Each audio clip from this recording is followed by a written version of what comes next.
In this connection, I would like to invite the attention of honorable members to a few elements in the situation, that is the conditions which prevailed in the country during this period. They have to an extent influenced the rate of progress and also have been responsible for most of the difficulties or disappointments we have experienced. The first thing is, and that is important, what was the starting point? What was the stage of development reached? India's per capita national income viewed in the international context was among the lowest. There was yet another significant fact. The national income was not only at a very low level, but also there was no evidence that this country was catching up with the increase in population. That is the trend in regard to per capita national income was downwards.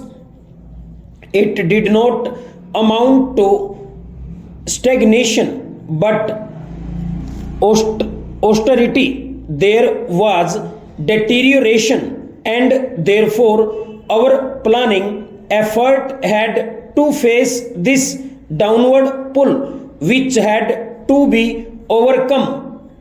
It took a number of years, the period of first plan and a part of the second plan, to achieve that. That is a very big result we have achieved, because then a certain dynamism is introduced in the economy which pushed it forward. It will be recognized that among our handicaps, and there were many handicaps, was our lack of experience initially in taking big tasks. We had to step up the rate of investment to the maximum extent possible. The administrative machinery was not geared to take up development work on a large scale.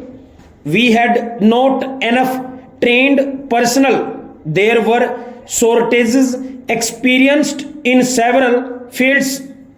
The difficulties were enunciated by the fact that the step up in the rate of investment was very rapid.